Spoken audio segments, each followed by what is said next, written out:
I'm borrowing money from my parents. Right. I know so many fighters that are living in the Jackson MMA gym because they can't afford to have their own apartment. And they're UFC fighters. UFC fighters are finally exposed.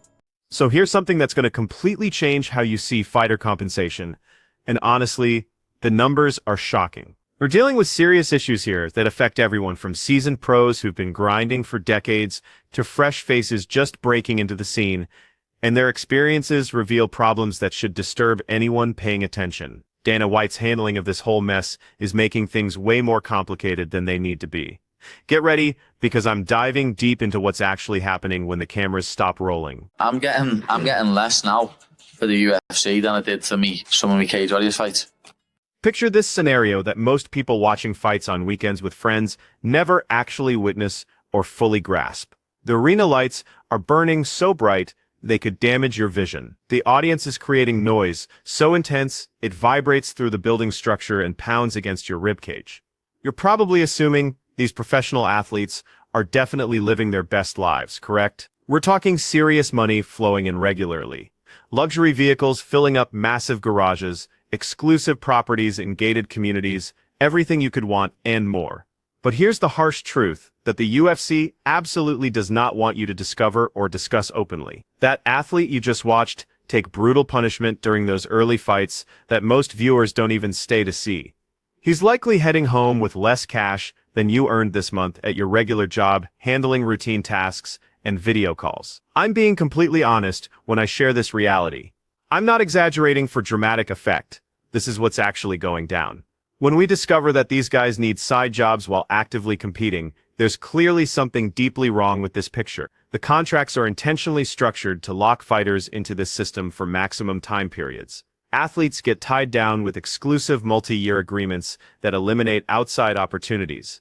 They're labeled as freelancers instead of staff members, meaning zero benefits of any kind. These deals contain specific provisions that limit income potential and monopolize all rights to their personal brand. We're not talking about typical work agreements you'd find in regular industries. These are financial traps carefully crafted to dominate every aspect of how much a fighter can earn from all sources. When athletes sign these documents, they're usually agreeing to 4 to 8 competitions stretched across several years of peak performance time. They cannot legally fight elsewhere during that entire period, not even in specialized competitions or different combat sports. They lose the ability to negotiate their own partnerships with brands wanting to work with them. Here's what really bothers me.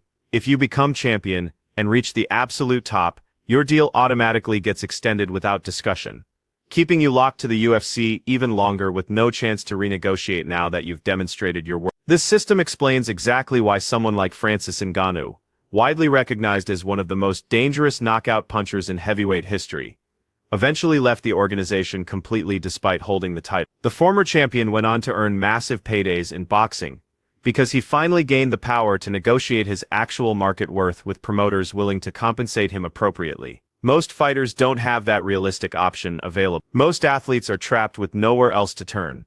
Zero negotiating power. The statistics reveal an incredibly troubling situation showing just how trapped they actually are. The average yearly income for UFC fighters sits around $51,000. And here's the kicker.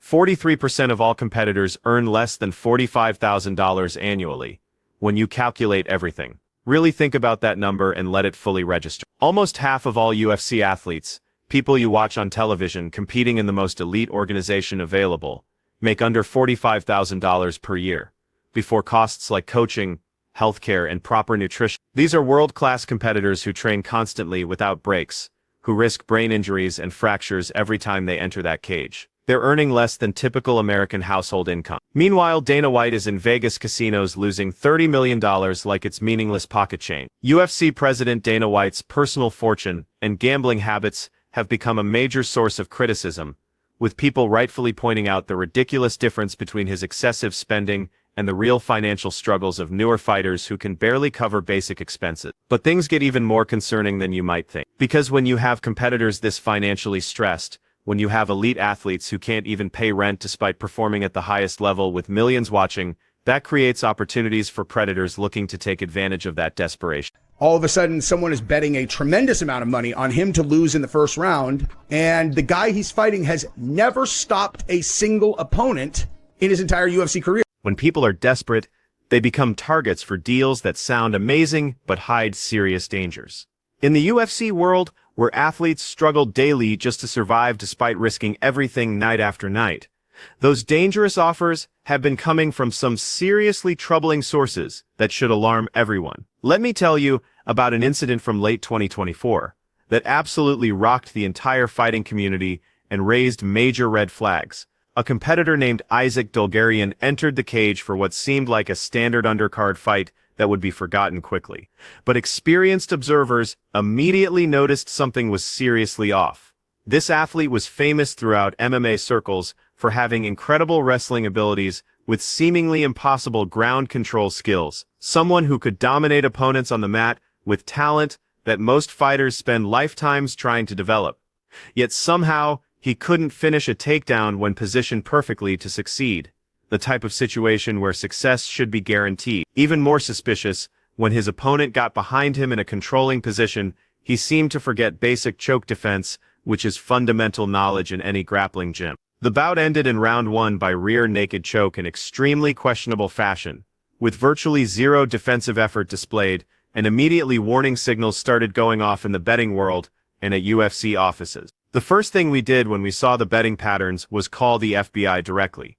That's Dana White describing what happened after suspicious wagering activity got flagged by US Integrity, the independent monitoring company that watches gambling for the UFC to prevent exactly these situations. Federal investigators are now examining every aspect of the UFC system, looking at referees, judges, matchmakers, and support personnel to see if any non-fighter staff might have profited from manipulated results. The FBI is actually investigating whether UFC competitions are being deliberately fixed for gambling profits. Let that information really sink in and consider what that means for the entire sport. This isn't happening in isolation either. This represents a disturbing trend going back years if you know what to look for. Remember the James Krause situation that shook the MMA world? In the early 2020s, a huge betting scheme was discovered involving multiple fighters, trainers, and gym members at a facility called Glory MMA in Kansas City. A fighter named Derek Minner entered his bout as a heavy favorite based on his skills and track record. Suddenly, someone with insider knowledge started placing massive bets on him losing specifically in round 1 by knockout, which seemed impossible since his opponent had never knocked out anyone in his entire professional UFC career. Somehow, those guys never went to jail, never went to prison, and they broke up Glory. The fight played. Everything happened exactly as those suspicious bets predicted, down to the specific round and finish method. Minner threw a low kick that appeared routine, then instantly seemed hurt beyond belief, like he'd destroyed every ligament. He attempted another kick with that same, supposedly injured leg moments later, which makes absolutely no sense if you're genuinely hurt, collapsed dramatically, like he'd been shot and got stopped by the official. The entire team disbanded when investigators finished their work. People received lifetime bans from the UFC and from coaching fighters, but here's what should really worry every MMA fan. Nobody involved faced any jail time whatsoever. 0 criminal charges were filed, no prison sentences handed down. If either fighter wins by submission in the first 3 minutes of round 1, 25-1. Can anybody do the math on that if you bet $100,000 on that? $2.5 million. Now, based on multiple reliable sources from investigative reporters, similar questionable activity might be occurring again across the organization. When fighters are earning only $12,000 to compete and potentially leaving with under $5,000 after expenses and deductions, a $100,000 offer from gambling criminals to lose intentionally becomes very tempting, maybe even essential for survival. I'm also pay fighters more, and I know Dana's running a business and he's a great businessman. That's for him. Let's examine the math behind this temptation so you completely understand what we're dealing with. $2.5 million from one coordinated wager. That's the potential profit for someone with advanced knowledge of fight outcomes. What do they need to make it work? Just one financially desperate fighter willing to accept a small portion of those winnings. Perhaps $50,000 or $100,000 for losing convincingly in a predetermined manner. Low compensation directly connects to suspicions of fixed competitions, as shown by recent cases that have emerged. The UFC has accidentally created perfect circumstances for corruption to flourish and expand. They've deliberately kept fighter wages at absolute rock-bottom levels. destroyed any serious competition that might offer better compensation elsewhere, and constructed a system where athletes have zero protection if they get hurt or experience losing streaks. When fighters speak publicly about these issues in interviews or online, they face immediate backlash and sometimes professional retaliation. Just observe Masvidal, one of UFC's biggest stars and legitimate pay-per-view attraction, having to carefully balance his criticism of fighter pay with praise for Dana White. Everyone in this business knows exactly what happens to fighters who create too much controversy or speak too openly. You shouldn't be in the top 10 having to fucking work at Walmart or something. Elite fighters competing at the highest level, legitimate world-class athletes working retail jobs between training just to cover bills and support their families. This represents the harsh reality of UFC in 2025, and Jon Jones, possibly the greatest mixed martial artist ever by objective standards, has witnessed this reality throughout his entire career. I'm borrowing money from my parents. Right. I know so many fighters that are living in the Jackson's MMA gym because they can't afford to have their own apartment. And they're UFC fighters. These guys aren't beginners. They're not prospects dreaming of future success when they improve their abilities. These are actual signed UFC professionals, people who've reached the sport's pinnacle and proven their worth, sleeping in training facilities because rent costs exceed their income despite being professional fighters on the official roster. The question becomes, how did things get this bad? How did a sport generating billions annually end up treating athletes worse than minor league baseball treats players? Worse than virtually any professional sport? The explanation lies in UFC's early development and intentional decisions made by leadership over 20 years. During the early 2000s, base payments for preliminary fighters were as low as $2,000 or $5,000 per competition, with victory bonuses matching or doubling those amounts. From the very start of the modern UFC era, the organization viewed fighter compensation as something to minimize and control rather than celebrate or prioritize as investment. As the company exploded from a $2 million purchase into a multi-billion-dollar empire, that core philosophy remained completely unchanged. The Reebok agreement in 2015 made conditions even worse for struggling athletes throughout the organization. Previously, fighters earned substantial income, sometimes exceeding their fight money, from individual sponsorships appearing on their clothing, banners, and equipment. The 2015 Reebok deal, later becoming the Venom agreement, eliminated individual sponsorships completely with standardized payment tiers, $4,000 for newcomers to $40,000 for champions, drastically cutting external earnings across the board. Instantly, fighters lost one of their most crucial and dependable income sources with zero warning and zero compensation. A mid-level fighter previously earning $50,000 annually from sponsorships with supplement companies, gyms, and local businesses suddenly had to survive entirely on whatever the UFC chose to provide in the new arrangement. Gray Maynard, a former title contender who fought at the absolute elite level, received around $40,000 for high-stakes championship fights that generated millions in revenue, leading him to publicly compare UFC fighters to strippers receiving whatever tips someone decides to give them. What does Dana White say when confronted with overwhelming evidence during press conferences? What's his response to documented proof that his organization systematically underpays the athletes who make everything possible? He tells fighters how special they are, how unique and irreplaceable, how privileged they should feel to be there. Empty flattery instead of fair compensation. That's been the UFC's approach for 20 years. But change might finally be coming. You heard that absolutely correctly, and let me say it again, so it truly registers. Fighters are literally taking significant pay reductions just to join the UFC. We're discussing the largest MMA organization on the planet, the supposed peak of the sport, and professional athletes actually earn considerably less money than they did in smaller regional shows just for the privilege of competing under the UFC brand and claiming they reached the top level. Entry-level UFC fighters, those just entering the organization, typically receive $12,000 just for showing up and $12,000 if they win. Here's what nobody discusses. They're often taking home much less after expenses, taxes, and team cut. Sometimes they're leaving with as little as $5,000 to $10,000 per fight, when everything's calculated. Let that reality truly sink in and process what it actually means in practical terms. These are professional athletes competing at the absolute pinnacle of mixed martial arts worldwide,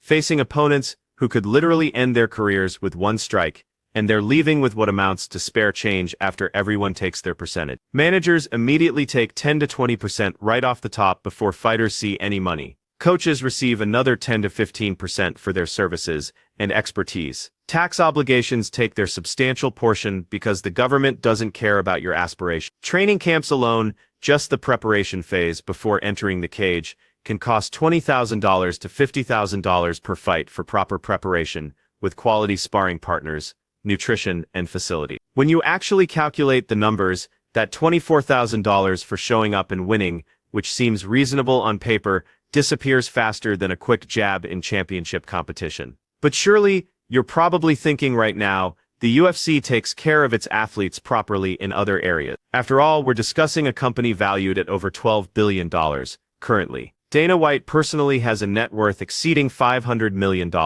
by conservative online estimates. These fighters get described as different, special, unique, irreplaceable assets to the company. But when payment time arrives, let me show you a document the UFC never wanted public. Remember 2012, when Lorenzo Fertitta, running the entire UFC operation as primary owner and decision-maker, appeared on ESPN, making a bold statement to viewers. He confidently claimed that UFC's revenue sharing with fighters wasn't far from what other major sports leagues provide as percentage of total revenue generated. Sounds fair enough initially. The NBA gives players roughly 50% of revenue from tickets, merchandise, and broadcasting deals. The NFL sits around 48% by most analyses. But here's where things become truly revealing about what's happening behind the scenes. That public statement created such immediate fierce backlash from fighters, journalists, and analysts that Fertitta commissioned a comprehensive independent analysis the following year to resolve the debate permanently. He paid respected consulting firm Mercer between $45,000 and $50,000 to thoroughly examine how UFC fighter compensation compared to other professional sports across multiple categories. The results were absolutely devastating beyond anyone's expectations or prediction. The analysis revealed UFC fighters received only 18.6% of total revenue, falling dramatically below MLS at 76%, boxing at 62.5%, or team leagues like NBA at 50%, and NFL at 40%. 18.6%, while soccer players in Major League Soccer take home 76% of revenue they help create through their performances. UFC fighters survive on less than 1/5 of what they generate through their blood, sweat, and sacrifice. Boxers in an individual sport, identical to MMA, receive more than triple the revenue share mixed martial artists get for similar work and similar health risks. What did UFC leadership do with this damaging information once they possessed it? Did they announce major reforms to correct things? Did they raise fighter pay to something resembling fairness or industry standards? Obviously not, because that would require viewing athletes as human beings rather than assets. A pre-2016 sale investor presentation shown to potential buyers explicitly limited future fighter revenue shares at 20% to preserve healthy profit margins for ownership. The UFC literally used this independent analysis to determine the exact maximum they could suppress fighter pay while still attracting wealthy investors to buy the company. They weren't seeking opportunities to help athletes live better or provide for families. They actively sought methods to maximize profits directly at the expense of men and women who bleed for entertainment every weekend in venues worldwide. Now you might wonder how the UFC continues this systematic exploitation year after year without major consequences. Wouldn't fighters simply go elsewhere if compensation was truly so terrible? That question leads directly to one of the most unethical aspects of this entire operation that mainstream media won't honestly address. The UFC intentionally created what economists call a monopsony, a market controlled by a single buyer, allowing them to unilaterally dictate terms to sellers with no alternatives. When Zuffa LLC purchased the struggling UFC organization in 2001 for just $2 million, which seems ridiculous now, they immediately began systematically acquiring all marketplace competition. Pride FC in Japan, considered superior to UFC by many at the time, was purchased and completely absorbed. Strikeforce, building real momentum and star power, was swallowed entirely with all talent contracts. WBC, featuring incredible lighter-weight fighters, was eliminated completely as an independent entity. Every rival organization that could have provided fighters alternative employment and negotiation leverage got methodically consumed by the UFC machine over roughly a decade. When you're the only meaningful option available, when you've eliminated all serious competition, you can pay whatever you choose because fighters have nowhere else to go. Fighters have exactly two realistic options: accept UFC terms regardless of unfairness, or exploitation, or abandon professional fighting completely and give up their dreams entirely. After years of exploitation and silence, something significant finally occurred and a $37 million antitrust settlement was reached, covering approximately 200 fighters with payments ranging from $5,000 minimum to over $1 million for. That's what the UFC paid after a decade-long legal battle over their fighter treatment and business practices. The lawsuit, Ladera vs. Zuffa, argued that UFC had illegally suppressed wages through monopolistic practices for years. After examining all evidence, courts completely agreed with the fighters. The average payment per claimant was approximately $220,000, finally providing financial relief to fighters who'd been systematically underpaid for years without recourse or option. For some fighters, it was genuinely life-changing money that transformed circumstances overnight and eliminated debts. For others, it validated that their experiences and complaints weren't just bad luck or poor negotiating abilities. It confirmed this was a system deliberately designed to exploit them systematically. Rampage Jackson publicly celebrated the settlement as an early Christmas present for fighters who'd been waiting years. But here's what people need to clearly understand about legal settlement. They're not guilt admissions from defendants. They're not promises to change future practices. They're simply business costs for a company as wealthy as TKO Group Holdings. The numbers show very little has actually changed in daily reality for fighters. By 2025, averages range from $152,000 to $228,000 annually. Which sounds decent, but medians of $51,370 reveal massive inequality with few top earners inflating averages. 43% still earn below $45,000 before deduction. The same structural problems continue year after year without meaningful reform. Entry-level fighters still receive exactly $12,000 to show up. Revenue sharing still hovers around 15 to 20% total. The monopoly power allowing UFC to dictate terms remains unbroken. Meaningfully, the UFC just signed a massive new television contract that should have revolutionized fighter compensation across the board. A new $7.7 billion TV agreement with Paramount and CBS was announced, doubling annual revenue to approximately $1.1 billion over the contract. It's an incredible amount of money flowing into UFC coffers annually, for years ahead. What did Dana White promise fighters would receive from this massive new revenue windfall? White vaguely assured that benefits would trickle down to fighters, saying, "I can't sit here right now and tell you it's double, it's 1.5. But yeah, fighter pay is going to be good." Trickle-down economics for professional athletes. That's literally the best concrete promise the UFC offers people who built their empire through sacrifice. Meanwhile, Jake Paul has emerged as one of the loudest and most persistent advocates for fighter pay reform in the entire sport. Jake Paul has consistently and publicly pushed for reforms like raising UFC minimum fighter pay from $12,000 to $50,000 per fight, providing 50% revenue sharing similar to other major sports, and offering long-term healthcare coverage for fighters. Say what you want about Jake Paul as a boxer or public personality or attention seeker, but his demands aren't unreasonable by any measure. $50,000 minimum per fight for athletes competing at their sport's highest level. That should be absolute baseline, not an impossible stretch goal. Paul has publicly promised to shut up about fighter pay if White raises minimum pay to but Dana White isn't interested in any compromise. He's never been interested in sharing more than the absolute minimum necessary. White has stated, "This is mine, and this is the way we're doing it.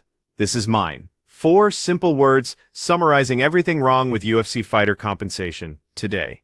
The organization isn't a partnership between athletes and management working together. It's Dana White's personal kingdom, and fighters are just labor keeping the machine running smoothly and profitably. The real tragedy is that fighters have repeatedly struggled to organize and fight back effectively against these conditions. Union efforts have failed repeatedly. Fighters like Sean Strickland publicly call pay garbage while advocating for raises, while others highlight that similar issues exist in other promotions too. Multiple attempts at forming legitimate fighters' unions have collapsed over years without achieving anything meaningful or lasting. The Professional Fighters Association, launched in 2016, with big promises and accomplished absolutely nothing after initial excitement. Project Spearhead collected union cards in 2018, but faced NLRB hurdles and legal challenges that proved insurmountable. Fighters are classified as independent contractors rather than employees, limiting legal protections and making unionization extremely difficult under current labor law. The UFC has made crystal clear what happens to fighters who push too hard for collective action. Leslie Smith was allegedly released from UFC in 2018 after pushing for collective bargaining rights. The message to fighters is unmistakable. Fall in line and accept what you're given, or find yourself jobless in the only organization that matters. But here's what gives me genuine hope for the future. The conversation is changing rapidly. The antitrust settlement has spotlighted UFC practices they can't easily escape or ignore. Jake Paul's advocacy, however self-serving it might appear to some people, has kept fighter pay in public consciousness consistently. Social media has given athletes platforms to share struggles directly with fans who actually care. Recent polls show overwhelming public sentiment questioning whether UFC pay crosses into exploitation territory. People are beginning to understand that UFC success comes at tremendous human cost. That highlights they watch on YouTube and share with friends are produced by athletes who often can't afford basic healthcare for themselves or families. That spectacular knockouts they cheer for are delivered by men and women who might return home to empty refrigerators and unpaid bills. That's Jon Jones discussing willingness to sacrifice years of his prime career just to bring attention to fighter pay issues. One of the greatest competitors in combat sports history, willing to walk away from everything just to help the next generation of athletes following behind him. That's what he believes his legacy should ultimately represent. Not highlight reel knockouts that go viral, not championship defenses that fill arenas, but standing up for fighters who lack the platform or leverage to stand up for themselves. The UFC is at a crossroads that will define the sport for generations. They've built an incredible entertainment product generating billions and captivating audiences worldwide every weekend. But they've done it by systematically exploiting the very athletes who make it all possible. The question now is whether fans, media, and lawmakers will continue letting them get away with it indefinitely. Because ultimately, this isn't really about Dana White's gambling losses or Jake Paul's social media feuds. It's about the fighter who just won a UFC bout and still can't make rent this month. It's about the veteran with brain damage who never received health insurance coverage. It's about young prospects sleeping in gyms because following their dream meant choosing between training and housing. These are real people making real sacrifices daily, and they deserve better than 18% of revenue they generate through their blood and sacrifice. They deserve better than trickle-down promises from billionaires. They deserve fair wages for fair work, plain and simple. The only question remaining is, will anyone in power ever actually listen? Click on one of the cards on your screen to see more videos like this.